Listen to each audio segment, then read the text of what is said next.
മിസ്ഫിറ്റ്സിൽ ഇന്ന് കൂടെ ഉള്ളത് മനോജ് മോസസ് ആണ്. ഹായ് മനോജ്. ഇപ്പം നമുക്ക് എല്ലാവർക്കും മനോജിനെ ഇപ്പം അറിയാവുന്നത് ഒരു സിനിമാ നടൻ കം ഒരു ഡാൻസർ കം കൊറിയോഗ്രാഫർ. അപ്പോൾ മനോജിൻ്റെ ഒരു ജേണി നോക്കുമ്പോൾ തന്നെ അങ്ങനെ റിയാലിറ്റി ഷോസിലൂടെ വന്ന് അവിടെ നിന്ന് കുറേ ഡാൻസ് വീഡിയോസൊക്കെ കണ്ട് കൊറിയോഗ്രാഫർ, അവിടെ നിന്ന് നടൻ, അങ്ങനെ ഇഷ്ടമുള്ള മേഖലകളിലെല്ലാം ഇങ്ങനെ ടച്ച് ചെയ്ത് പോകുന്നുണ്ടല്ലോ. ഇപ്പം ഈ എവിടെ എത്തി നിൽക്കുന്ന സ്റ്റേജിൽ നിൽക്കുമ്പം തിരിഞ്ഞു നോക്കുമ്പോൾ മനോജിന് എന്ത് തോന്നുന്നുണ്ട്? ശരിക്കും പ്രൗഡാണ്, ഭയങ്കര പ്രൗഡാണ്. എന്നുവെച്ചാൽ ഞാൻ എന്താ പറയാൻ ആലോചിക്കാത്തൊരു സ്ഥലത്താണ് ഞാൻ ഇപ്പോൾ എത്തി നിൽക്കണം. സിനിമയിൽ വരണം എന്ന്, ഒരു കൊറിയോഗ്രാഫറായി വരണം എന്ന് മാത്രമേ ആഗ്രഹം ഉണ്ടായിരുന്നുള്ളൂ. പക്ഷെ അതിനുപരി ഒരു നടനായി ഇവിടെ നിൽക്കുമ്പോൾ ഭയങ്കര സന്തോഷമുണ്ട്. അപ്പം ആദ്യ സിനിമ ചെയ്തിട്ടുണ്ടല്ലോ, ഇപ്പം ആദ്യം റിലീസായത് വാലിബൻ ആണെങ്കിലും ആദ്യം ചെയ്ത സിനിമ മൂൺ വാക്ക് എന്ന് പറയുന്ന സിനിമ ചെയ്തു. അവിടുന്ന് നല്ല നല്ല സിനിമകളുടെ നല്ല കഥാപാത്രങ്ങളായിട്ട് നമ്മുടെ മുന്നിലേക്ക് എത്താനായിട്ടൊക്കെ സാധിച്ചിട്ടുണ്ട്. അവിടുന്ന് ഇപ്പം ഡിഫറെൻറ്റ് ഗ്രാഫ് ഇങ്ങനെ ട്രൈ ചെയ്തുകൊണ്ടിരിക്കും. ഇപ്പം റീസെൻ്റ് ആയിട്ട് വരുന്ന കറക്കം മൂവി വരുന്നുണ്ട്. അതിൽ നോക്കുമ്പോൾ നമ്മൾ കംപ്ലീറ്റ്ലി നമ്മൾ ഇതുവരെ കണ്ട ഒരു പാവം ഷെയ്ഡുള്ള ഒരു പയ്യനല്ല കറക്കത്തിലേക്ക് വരുമ്പോൾ, കംപ്ലീറ്റ്ലി ഡിഫറെൻ്റ് ആയിട്ടുള്ള ഒരു ഷെയ്ഡാണ്. അപ്പോൾ ഈ ഷെയ്ഡ് ചൂസ് ചെയ്യുന്നത് എങ്ങനെയാ? ശരിക്കും അങ്ങനെ ചൂസ് ചെയ്യാറില്ല, എങ്ങനെയോ ദൈവം സഹായിച്ചത് വരുന്നതാണ്. ഞാൻ അങ്ങനെ ഭയങ്കരമായിട്ട് ഞാൻ ചൂസ് ചെയ്യാറില്ല സിനിമകൾ. വരണ സിനിമകൾ അതെനിക്ക് ചെയ്യാൻ പറ്റുമെന്നുണ്ടെങ്കിൽ അത് ഞാൻ ചെയ്യും. പിന്നെ കറക്കം കുറച്ച് ഡാൻസും പരിപാടിയും ഉള്ളതുകൊണ്ടും, പിന്നെ അതൊരു ഹൊറർ പരിപാടിയാണ്, ഇങ്ങനെയാണ് ഒരു പഴയ കാലഘട്ടമാണ് എന്നൊക്കെ പറഞ്ഞപ്പോൾ എനിക്ക് ഭയങ്കര ഇഷ്ടം തോന്നി. അങ്ങനെ ഞാൻ തുടങ്ങിയതാണ്.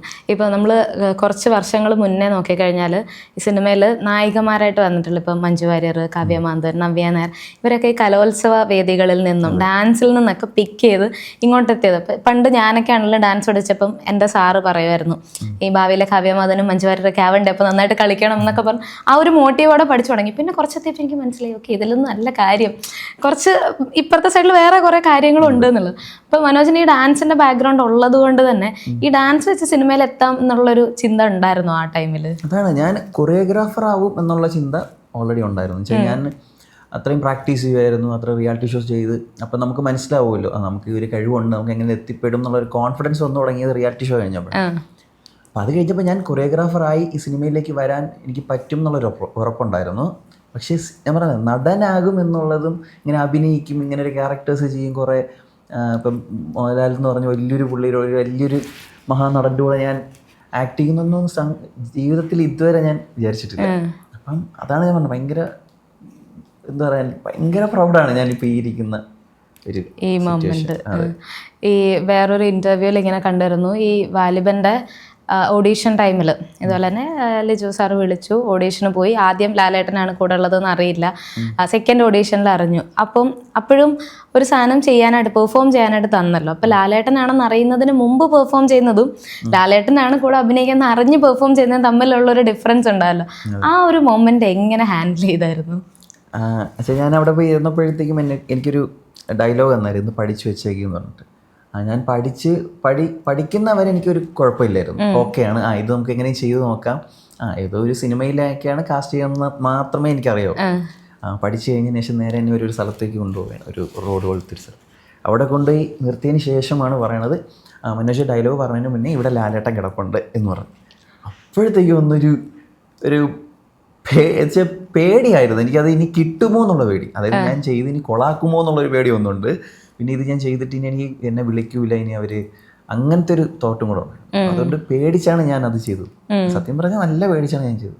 പിന്നെ അവർ സപ്പോർട്ട് ചെയ്തു, മനോജ് അങ്ങനെ ഭയങ്കരമായിട്ട് പേടിക്കേണ്ട, കൂളായിട്ട് അങ്ങ് ചെയ്താൽ മതി, ഭയങ്കരമായിട്ട് പേടിച്ച് കഴിഞ്ഞാൽ അത് മൊത്തം കയ്യിൽ നിന്ന് പോകും എന്നൊക്കെ പറഞ്ഞതുകൊണ്ട് കൂളായിട്ട് എങ്ങനെയെങ്കിലും ഇത് ചെയ്തെടുക്കണം എന്ന് പറഞ്ഞിട്ട് ചെയ്തു. എന്നാലും ഫസ്റ്റ് റൗണ്ടും സെക്കൻഡ് റൗണ്ടും ചെയ്ത ഒരു ഡിഫറൻസ് ഫീൽ ഉണ്ടായിരുന്നു? പിന്നെ ഉറപ്പായിട്ടും. ഞാൻ തന്നെ പറഞ്ഞ ലാലേട്ടൻ എന്ന് പറഞ്ഞതിന് മുന്നേ വരെ എനിക്ക് ആ പേടി ഇല്ല, കൂളായിരുന്നു. പെട്ടെന്ന് ലാലേട്ടൻ്റെ സിനിമയാണ്, ഇങ്ങനത്തെ ഒരു ക്യാരക്ടറാണ്, മനോജ് ഇത്രയും ജനങ്ങളുടെ മുന്നിൽ ലാലേട്ടനെ ഇൻട്രൊഡ്യൂസ് ചെയ്യുന്ന ഒരു സാധനമാണെന്നൊക്കെ പറഞ്ഞപ്പോഴത്തേക്കും നമുക്ക് നെഞ്ചെടുപ്പ് എന്ന് പറയില്ല, ഒരു സിറ്റുവേഷനിലെത്തുമ്പോൾ നെഞ്ചെടുപ്പ് ഉണ്ടല്ലോ, അതെനിക്ക് അനുഭവിച്ചത് ഞാൻ അവിടെയാണ്. ഇപ്പോൾ ഈ ഡാൻസ് റിയാലിറ്റി ഷോയുടെ പറഞ്ഞാലും 3 റിയാലിറ്റി ഷോസ് ആണ് അറ്റൻഡ് ചെയ്തിട്ടുള്ളത്. അതിൽ മലയാളത്തിൽ നിന്ന് 2 തമിഴിൽ പോയി, അവസാനം അവിടെ നിന്ന് കപ്പും കൊണ്ടെങ്കിൽ വന്നു. അപ്പോൾ ഈ അതിൻ്റെ ഒരു വീഡിയോ എന്തോ ഞാൻ കണ്ടിരുന്നു. ഫസ്റ്റ് ഈ മലയാളത്തിൽ സക്സീഡ് ചെയ്യാൻ പറ്റിയില്ല, അവിടെ പോയിട്ട് അവസാനം ആഗ്രഹിച്ച സാധനം നേടാനായിട്ട് പറ്റി. അത് ആ സമയത്ത് എങ്ങനെയായിരുന്നു മനോജ്, ലൈക്ക് ഡാൻസിനോടുള്ള ആ ഒരു പാഷൻ ആണെങ്കിലും അതിൻ്റെ ഒരു ഹാർഡ് വർക്കൊക്കെ എങ്ങനെയായിരുന്നു ആ സമയത്ത്? നമുക്ക് എല്ലാവർക്കും ഒരു ദിവസം വീഴും, എന്നും നമ്മൾ പറയാറുണ്ടില്ലേ, നീ ഒരു ദിവസം നീ തറയിൽ വീഴും എന്നുള്ളത്. എനിക്കത് അനുഭവിച്ച എൻ്റെ ഫസ്റ്റ് റിയാലിറ്റി ഷോയിൽ ഞാൻ കുറച്ച് ഉഴപ്പനായിരുന്നു. അപ്പോൾ ഞാനവിടെ വീണു.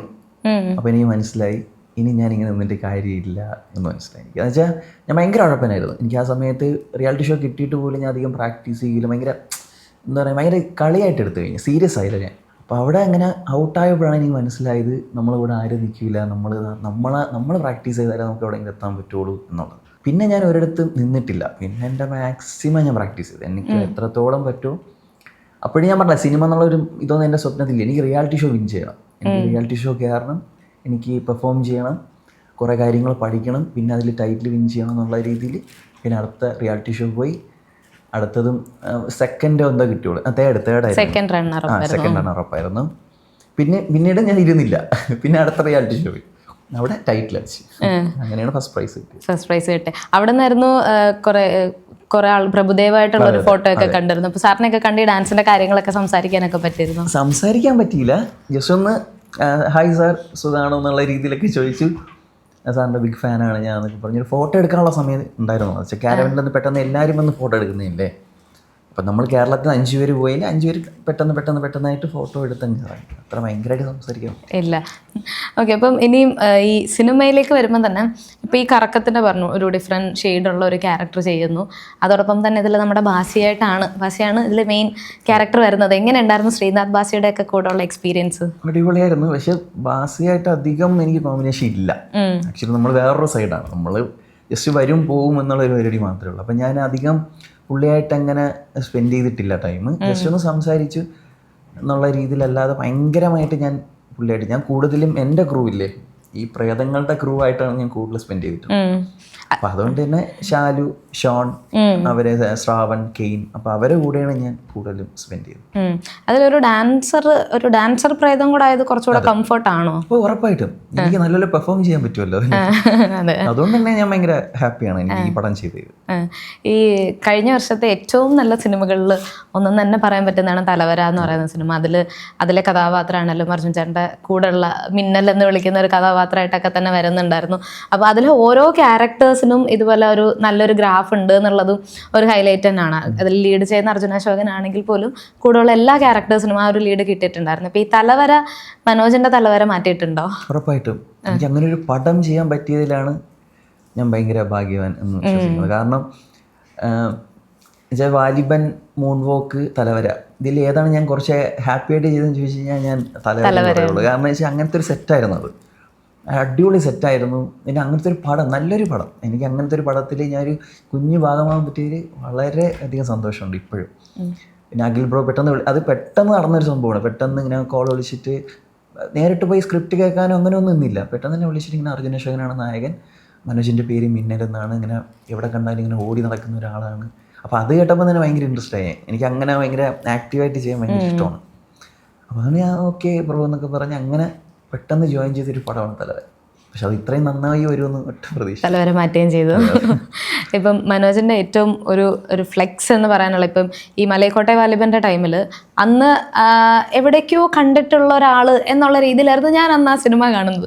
അപ്പം എൻ്റെ അടുത്തിരുന്ന് എൻ്റെ ഫ്രണ്ട് ഇങ്ങനെ പറഞ്ഞു, അവൻ്റെ ബോഡി കിടിലം ബോഡി എന്നായിരുന്നു ലൈക്ക് എൻ്റെ ഫ്രണ്ട് ഇരുന്നുകൊണ്ട് ഇങ്ങനെ പറഞ്ഞു. അതിനുശേഷം നമ്മളിങ്ങനെ ഓരോ വീഡിയോസ് ആണെങ്കിലും ഫോട്ടോസ് കാണുമ്പോഴാണെങ്കിലും ആ ഒരു മസ്കുലിനിറ്റി, ആ ഒരു 6 പാക്ക് ഒക്കെ മെയിൻറ്റെയിൻ ചെയ്യുന്നു പോകുന്ന ഒരാൾ എന്നുള്ളത് കാണാൻ പറ്റും. എങ്ങനെയാണ് ഇതൊക്കെ മാനേജ് ചെയ്ത് പോകുന്നത്? ഒരു മാനേജ് ചെയ്യുന്നില്ല, ഇത് ജെനറ്റിക്സ് ആണ്. അച്ഛൻ്റെ അതേ ശരീരമാണ് എനിക്ക്. ജെനറ്റിക്കലായിട്ട് ഇങ്ങനെയൊക്കെ ഒരാൾക്ക് ബോഡി കിട്ടും. പിന്നെ ഞാൻ എൻ്റെ അച്ഛനെ പോലെയാണ്, അച്ഛനെ പോലെ തന്നെയാണ് എൻ്റെ ശരീരം മൊത്തം. പിന്നെ ഞാൻ പ്രാക്ടീസ് ചെയ്യുന്ന ഒരാളാണല്ലോ, ഇങ്ങനെ വീട്ടിൽ ഇങ്ങനെ ഇരിക്കുന്ന ഒരാളല്ല, ഞാൻ സ്ഥിരം പ്രാക്ടീസ് ചെയ്യുന്നത്. പിന്നെ ഇപ്പോഴും ജിമ്മിൽ പോകാറുണ്ട്. ജിമ്മിൽ പോയാലും എനിക്കിങ്ങനെ അങ്ങനെ ഭയങ്കരമായിട്ട് ഞാൻ ബൾക്കാവേ ഇല്ല, ഭയങ്കരമായിട്ട് ലീനാവേ ഇല്ല. എനിക്കൊരു പരിധിയുണ്ട്, ആ പരിധിയിൽ ഞാൻ എപ്പോഴും നിൽക്കാറുണ്ട്. അതിന് ഞാൻ ജിമ്മിൽ പോയാലും പോയില്ലെങ്കിലും ഞാൻ ഇങ്ങനെ തന്നെയാണ്.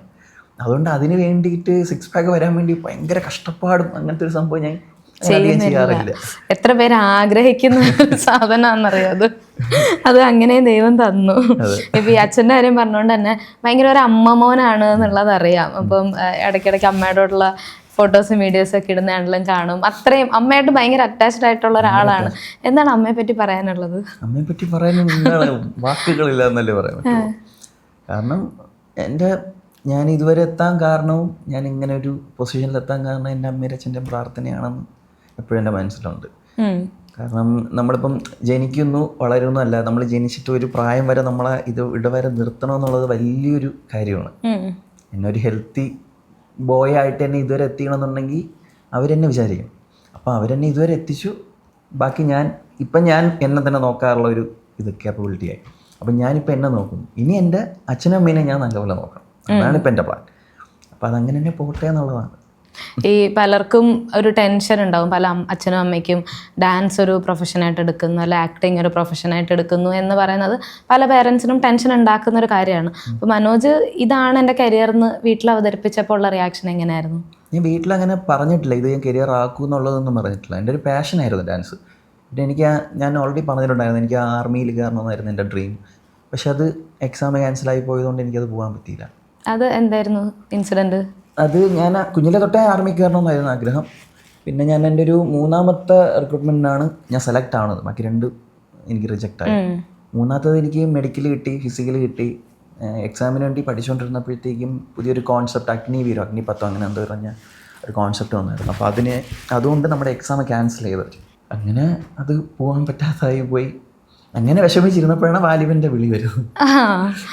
ഒന്ന് റീപ്ലേസ് ചെയ്യാനായിട്ട് അടുത്തത് വന്നിരുന്നു. പക്ഷെ എന്നാൽ എനിക്കൊരു വിഷമം ഉണ്ടായിരുന്നു. വെച്ച് കഴിഞ്ഞാൽ ഇത്രയും അപ്പോഴത്തേക്ക് ഞാൻ റിയാലിറ്റി ഷോ ഒക്കെ കഴിഞ്ഞു. റിയാലിറ്റി ഷോ ഒക്കെ ചെയ്തിട്ട് നമ്മളിപ്പോൾ ആർമിയിൽ പോയി എന്തായാലും ഇതുവരെ ചെയ്തല്ലോ, കുഴപ്പമില്ല, ഇനി നമുക്ക് ആർമി ജീവിതത്തിലേക്ക് പോകാമെന്നൊക്കെ പറഞ്ഞു. ഞാനൊരു വിഷമമുണ്ട്. നമുക്ക് ഇനി ഡാൻസ് കളിക്കാൻ പറ്റൂല, നമുക്കിനി പഴയതല്ല ഷോസ് ചെയ്യാൻ പറ്റൂല എന്നൊക്കെ ഉണ്ടായിരുന്നു. എന്നുവെച്ചാൽ ആർമി കിട്ടുമെന്ന് എനിക്ക് ഉറപ്പുണ്ടായോ. കാരണം ഞാൻ അങ്ങനെ പഠിച്ചിട്ടുണ്ടായിരുന്നു, നല്ലപോലെ പഠിച്ചിട്ടുണ്ടായിരുന്നു. ഞാൻ അതും ക്യാൻസലായി പോയപ്പോഴത്തേക്ക് ഇനി തീർന്ന്, എൻ്റെ ലൈഫ് തീർന്ന്. ഇതെന്താണ് പറഞ്ഞതൊക്കെ പാതി വഴിയിൽ പോവേണമല്ലോ ദൈവമേ എന്ന് പറഞ്ഞിരുന്നപ്പോഴാണ് എൻ്റെ മൂന്ന് വർക്കിലെ ഡയറക്ടർ വിനോദ് സാർ വിളിച്ചിട്ട് ഇങ്ങനെ ലിജോ നിന്നെ അന്വേഷിച്ചു, നീ ഒന്ന് പോകണം എന്ന് പറഞ്ഞിട്ട് അങ്ങനെയാണ് ഞാൻ ലിജോ സാറിൻ്റെ അടുത്തേക്ക് പോകുന്നത്. അപ്പോഴാണ് പിന്നെ സെലക്ട് ആവണത്. എല്ലാം ഇപ്പം ഈ പുതിയ സിനിമകളൊക്കെ ഇറങ്ങുന്നൊക്കെ ലിജോ സാറായിട്ടൊക്കെ എല്ലാം വിളിച്ച് പറയാറുണ്ട്. എല്ലാ സിനിമ തുടങ്ങുമ്പോഴായിരുന്നാലും ഞാനിങ്ങനെ സാർ ഇങ്ങനെ ഒരു പടം തുടങ്ങുന്നുണ്ട്, സാറിനെ വിളിച്ച് പറയാൻ തോന്നി, നന്നായിട്ട് ചെയ്യുന്നൊക്കെ പറഞ്ഞു പറയാറുണ്ട്. ഇപ്പം ഇതുപോലെ തന്നെ ഒരു ഡാൻസ് സ്റ്റുഡിയോ ഉണ്ട്. അതും ഈ പറഞ്ഞ പോലെ ഏതൊരു ഡാൻസറിൻ്റെയും വലിയൊരു കൊറിയോഗ്രാഫറിൻ്റെ ഒരു ആഗ്രഹം തന്നെയാണ്. അപ്പോൾ ഡാൻസ് സ്റ്റുഡിയോ തുടങ്ങിയതിൻ്റെ മോട്ടീവ് എന്തായിരുന്നു? മോട്ടീവ് പ്രാക്ടീസ് ചെയ്യാൻ സ്ഥലമില്ലാത്തതുകൊണ്ടാണ്. ഞാൻ കുറേ സ്റ്റുഡിയോസിൽ പോയി പ്രാക്ടീസൊക്കെ ചെയ്തിട്ടുണ്ട്. എനിക്ക് ട്രിവാൻഡ്രത്തിന് ഇഷ്ടംമാതിരി സ്റ്റുഡിയോയിൽ പോയിട്ടുണ്ട്. മന്ത്ര എന്ന് പറഞ്ഞൊരു സ്റ്റുഡിയോ ഉണ്ട്, എൻ്റെ ഒരു ചേട്ടൻ അഖിൽ എന്ന് പറഞ്ഞിട്ടുണ്ട്. അപ്പോൾ അവരുടെ സ്റ്റുഡിയോയിൽ, പിന്നെ അങ്ങനെ കുറേ സ്റ്റുഡിയോയിൽ ഞാൻ പോയി പ്രാക്ടീസൊക്കെ ചെയ്തിട്ടുണ്ട്. പിന്നീടായപ്പോഴത്തേക്കും നമുക്കൊരു സ്റ്റുഡിയോ തുടങ്ങാം എന്നുള്ളത് ഞാൻ ഈ തലവരയുടെ ഷെഡ്യൂൾ ബ്രേക്കിനാണ് ഇങ്ങനെ ആലോചിച്ചത്. അപ്പം ഇത് തുടങ്ങിയ രസം ഉണ്ടാവും എന്ന് പറഞ്ഞിട്ടാണ് അങ്ങനെ തുടങ്ങി. ഇപ്പം സ്റ്റുഡൻസ് എത്ര പേരുണ്ട്? സ്റ്റുഡൻസ് എനിക്ക് ഇപ്പോൾ ഒരു 100 സ്റ്റുഡൻസ് ഉണ്ട്. ഓക്കെ. എനിക്ക് തോന്നുന്നു അന്ന് നമ്മൾ സംസാരിച്ചപ്പോൾ ഇതിൻ്റെ പകുതി ആയിട്ടുണ്ടായിരുന്നുള്ളൂ. അവിടെ നിന്ന് ഇത്രയും വലിയൊരു ഗ്രോത്ത് ഇപ്പം തന്നെ വന്നു. ഓക്കെ. ഇപ്പോൾ ഈ പല ഇൻ്റർവ്യൂസ് ആണല്ലോ, മനോജിനോട് പേഴ്സണലി സംസാരിക്കുമ്പോഴാണെങ്കിൽ പോലും നമുക്ക് കിട്ടുന്ന ഒരു പോസിറ്റിവിറ്റി ഉണ്ട്. അതായത് ഇപ്പം പല കാര്യങ്ങളാണേലും മനോജിൻ്റേതായിട്ടുള്ള ഒരു പേഴ്സ്പെക്റ്റീവ് ആരും ആഗ്രഹിക്കുന്ന രീതിയിൽ ചിന്തിക്കാനും അങ്ങനത്തെ ഒരു പേഴ്സണാലിറ്റിയാണ്. അത് എന്തെങ്കിലും പ്രത്യേകമായിട്ട് ചെയ്തിട്ടുണ്ടോ ഈ പേഴ്സണാലിറ്റി ഇങ്ങനെ ഡെവലപ്പ് ചെയ്യാനോ, അല്ല ഇത്രയും പോസിറ്റിവിറ്റി കൊണ്ടുവരാനായിട്ടൊക്കെ? എന്താ ശരിക്കും അതിൻ്റെ ഒരു മന്ത്രം എന്താ? മന്ത്രമൊന്നുമില്ല, ഉള്ള കാര്യം ഉള്ളതുപോലെ പറയുന്നു, അത്രേ ഉള്ളൂ. ഞാനത് ഇപ്പം നിങ്ങളിപ്പോൾ ചോദിക്കുന്നു, അതിനുള്ള ഉത്തരം ഉള്ളതുപോലെ ഞാൻ തരുന്നു, അത്രേ ഉള്ളൂ. അതിൽ വേറെ ഭയങ്കര അല്ല, ഈ പോസിറ്റീവായിട്ട് ചിന്തിക്കാനായിട്ട് ഇപ്പൊ പലർക്കും ആ ഒരു സാധനം ഉണ്ടാവുമല്ലോ, ലൈഫിൽ ഒരു നെഗറ്റിവിറ്റി വരുമല്ലോ. മനോജ് അതിനെല്ലാം കൺവേർട്ട് ചെയ്ത് ഈ പോസിറ്റീവ് ആക്കുന്നതിന്റെ ഒരു എലമെന്റ് ഉണ്ടാവില്ലേ? എല്ലാം ഞാൻ പോസിറ്റീവായിട്ട് തിങ്ക് ചെയ്യില്ല.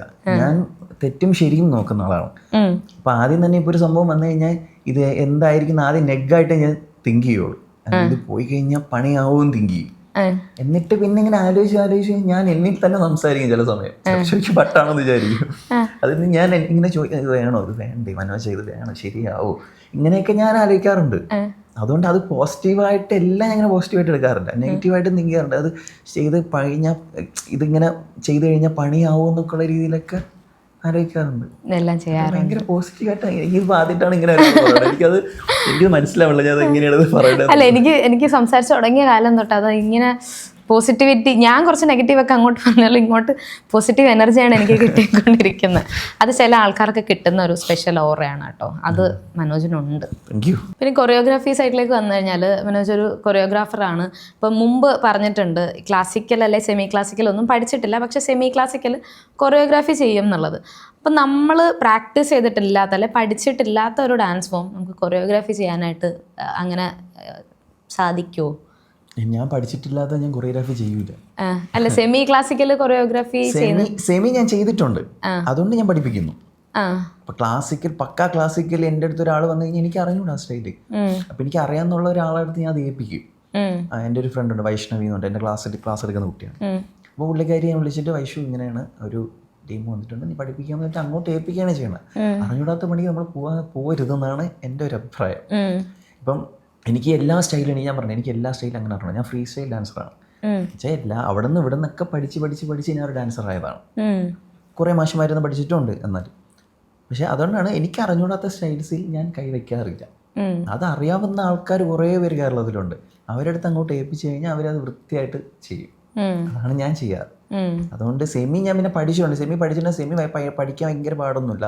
സെമി ക്ലാസിക്കൽ നമ്മൾ ഏതെങ്കിലും നല്ലൊരു സോങ് ഇട്ട് അങ്ങനെ ഞാൻ റിയാലിറ്റി ഷോയിലൊക്കെ അങ്ങനത്തെ ഒരു ക്ലാസിക്കൽ പോലത്തെ ഒരു റൗണ്ടൊക്കെ വന്നിട്ടുള്ളത് ഞാൻ അങ്ങനെ ചെയ്തിട്ടുണ്ട്.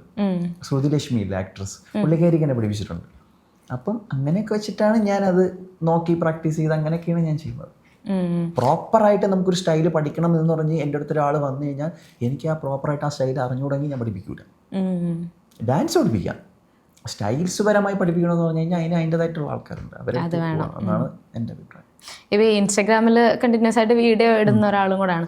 ഇപ്പോൾ ചില സമയത്ത് തിരക്കുകൾ കാരണം ഈ ട്രെൻഡിൻ്റെ ആ ടൈമിൽ തന്നെ വീഡിയോ ഇടാൻ പറ്റണം എന്നില്ല. പക്ഷെ നമ്മൾ ശ്രദ്ധിച്ചു കഴിഞ്ഞാൽ അറിയാം, ഓൾറെഡി അതിൻ്റെ ഒരു ഹുക്ക് സ്റ്റെപ്പ് ഉണ്ടാവും, അതിൽ നിന്ന് മാറിയുള്ള സ്റ്റെപ്പ് ആയിരിക്കുമല്ലോ ചെയ്യുന്നത്. അതൊരു കൊറിയോഗ്രാഫർ അതിൻ്റെ സ്വന്തം രീതിയിലുള്ള സ്റ്റെപ്പ് വേണമെന്ന് വിചാരിച്ച് അങ്ങനെ ചെയ്യുന്നത് തന്നെയാണ്. അവരെ സ്റ്റെപ്പ് പഠിക്കാൻ പാടില്ല അങ്ങനെ ഒന്നല്ല, അത് നല്ലൊരു കൊറിയോഗ്രാഫിയാണ്. എല്ലാ മാസ്റ്റേഴ്സും അവരവരെ രീതിയിലാണ് ചെയ്യണം. അതുകൊണ്ട് ഇത് എൻ്റെ രീതിയിൽ ഞാൻ ചെയ്താൽ എങ്ങനെ ഉണ്ടാവും എന്ന് വിചാരിച്ചിട്ട് ആ സോങ് എടുത്ത് ഞാൻ എൻ്റെ രീതിയിലാണ് ചെയ്യണം. അത് എനിക്ക് എപ്പോഴും ഭയങ്കര ഇഷ്ടമാണ്. ആ സോങ്ങിൽ എൻ്റെ പാറ്റേൺ എങ്ങനെ ആയിരിക്കും എന്ന് എനിക്ക് ചെയ്യണമെന്നുള്ളൊരു ആഗ്രഹം കൊണ്ട് ഞാൻ അങ്ങനെ ചെയ്യുന്നു. ഈ സ്റ്റുഡൻസിനെയൊക്കെ ഈ ഡാൻസിലൊക്കെ ഫീച്ചർ ചെയ്യാറുണ്ടോ?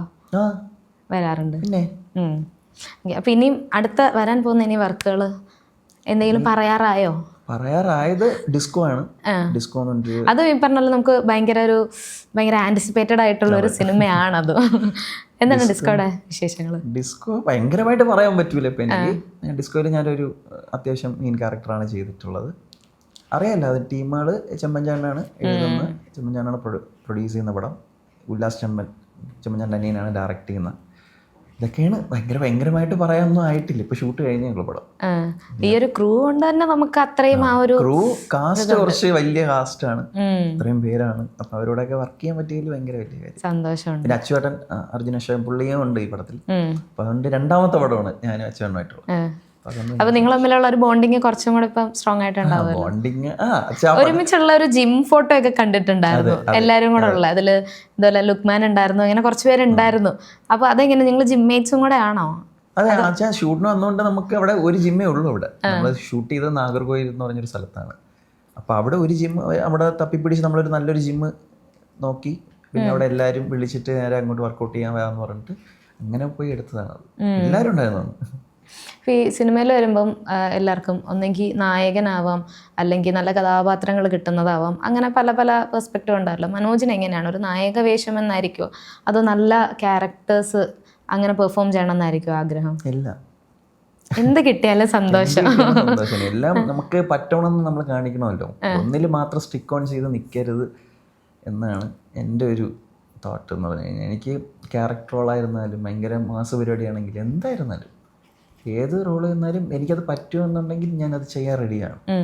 അത് ഇന്ന തന്നെ വേണം, ഇന്ന തന്നെ ഞാൻ ചെയ്യുള്ളൂ എന്ന് പറഞ്ഞിട്ടൊന്നും ഞാൻ വെച്ചിട്ടില്ല. എനിക്ക് എല്ലാം ചെയ്യാൻ, എല്ലാം എക്സ്പ്ലോർ ചെയ്യാനും ഭയങ്കര ഇഷ്ടമാണ്. ഈ ഡാൻസിൻ്റെ ഇപ്പോൾ ഈ പലർക്കും ഒരു പ്രായം കഴിഞ്ഞിട്ട് ഈ ഡാൻസ് പഠിക്കാനുള്ള ഒരു ആഗ്രഹം പെട്ടെന്ന് വരുമല്ലോ. ഒരു 30+ ആ ഒരു ഏജിലൊക്കെ ഉള്ളവർക്ക് പെട്ടെന്ന് എനിക്ക് ഇന്ന രീതിയിലുള്ള ഡാൻസ് പഠിക്കണം എന്ന് വിചാരിച്ചാൽ അത് പോസിബിൾ ആയിരിക്കും? ഉറപ്പായിട്ടും. ഡാൻസ് എന്ന് പറഞ്ഞു കഴിഞ്ഞാൽ എല്ലാവർക്കും പഠിക്കാൻ പറ്റില്ല, ഏത് ഏജുകാർക്കും പഠിക്കാൻ പറ്റിയ കാര്യമാണ്. പിന്നെ ഭയങ്കരമായിട്ടുള്ള പ്രായമായി കഴിഞ്ഞാൽ അതിനൊരു ലിമിറ്റേഷൻ ഉണ്ടല്ലോ. നമ്മളെ പോലത്തെ സ്പീഡ് അവർക്ക് കിട്ടണമെന്നില്ല. അങ്ങനെ അല്ലാതെ ഡാൻസ് പഠിക്കുന്നതിനൊന്നും ആർക്കും ഒരു ഏജ് ലിമിറ്റ് ഇല്ല എന്നാണല്ലോ. ഡാൻസ് എല്ലാവർക്കും പഠിക്കാം, പക്ഷെ പഠിപ്പിക്കേണ്ട രീതി പഠിപ്പിക്കണം. ഭയങ്കരമായി ഒരു വലിയൊരു 10, 50, 60 വയസ്സായ ഒരാളെടുത്ത് നമ്മൾ ഭയങ്കര ടൈറ്റ് സ്റ്റെപ്പൊക്കെ ഇട്ടുകൊണ്ട് പോയി കഴിഞ്ഞാൽ അവർ അയ്യോ നമ്മളെ കൊണ്ട് ഇത് പറ്റൂലെന്നുണ്ട് അവർ പോകും. അവർക്ക് പറ്റുന്ന രീതിയിൽ അവർക്ക് എങ്ങനെ പറ്റും എന്നുള്ള രീതിയിൽ നമ്മൾ അവർക്ക് പഠിപ്പിച്ചു കൊടുത്തു കഴിഞ്ഞാൽ അവർക്ക് തന്നെ ഒരു കോൺഫിഡൻസ് ആവും, ഈ ഏജിൽ എനിക്ക് പഠിക്കാൻ പറ്റുമല്ലോ എന്ന് അവർക്കൊരു കോൺഫിഡൻസ് വരും. അതാണ് നമ്മൾ ആദ്യം വരുത്തി കൊടുക്കേണ്ടത്. അല്ലാതെ നമ്മൾ വലിയ ഡാൻസറാണ്, ഞാൻ ഇടുന്ന സ്റ്റെപ്പ് ഇപ്പം സാറ് മാഡം ആയിരുന്നാൽ കളിക്കണം എന്ന് പറഞ്ഞ് നമ്മളങ്ങനെ ഫോഴ്സ് ചെയ്ത് കഴിഞ്ഞാൽ അവർ ചെയ്യൂല. അയ്യോ ഇത് നിങ്ങൾ കളിക്കുമ്പോൾ നിങ്ങൾ ഏജുകാർ കളിക്കുമ്പോൾ നമുക്കൊണ്ട് പറ്റുമെന്ന് അവർ തിങ്ക് ചെയ്യും. അത് തിങ്കിങ് വന്നാൽ തന്നെ അവർ കളിക്കൂല. അവർക്ക് പറ്റുന്ന രീതിയിൽ ഹാപ്പി ആയിട്ട് ട്രീറ്റ് ചെയ്ത് കൊടുത്തു കഴിഞ്ഞാൽ അവർ അടിപൊളിയായിട്ട് ചെയ്യും. ഇപ്പോൾ ഈ സിനിമ ഇൻഡസ്ട്രിയിൽ ഇപ്പം കുറച്ച് വർഷം ആയല്ലോ. ഇപ്പോൾ ആദ്യ സിനിമ മുതൽ ഇവിടെ വരെ നോക്കിക്കഴിഞ്ഞാൽ കുറച്ച് വർഷങ്ങളായിട്ട് ഇങ്ങനെ സസ്റ്റെയിൻ ചെയ്ത് പോകുന്നുണ്ട്. അപ്പോൾ ഇതിൽ നിന്ന് കിട്ടിയ മനോജിന് ഒരിക്കലും മറക്കാൻ പറ്റാത്ത ഒരു നല്ലൊരു അപ്രിസിയേഷനോ അങ്ങനെ എന്തെങ്കിലും ഒന്നും ഉണ്ടാവില്ലേ? അങ്ങനെ ഈ ഇടയ്ക്ക് ഒരെണ്ണം ഉണ്ടായിട്ടുണ്ട്.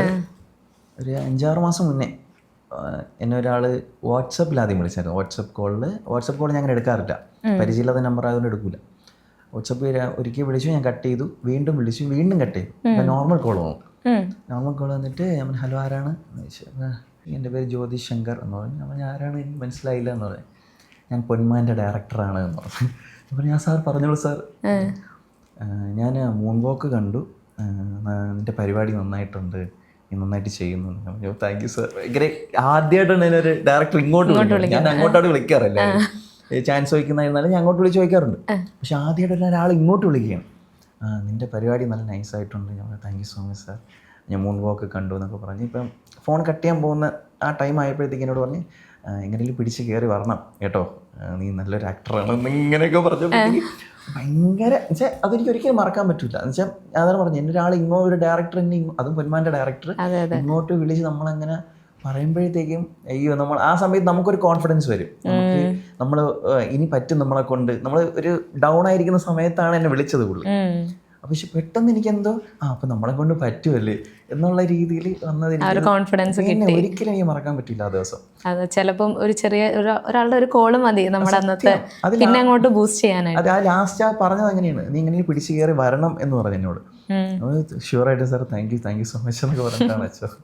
അതെനിക്ക് മറക്കാൻ പറ്റാത്തൊരു എക്സ്പീരിയൻസ് ആണ്.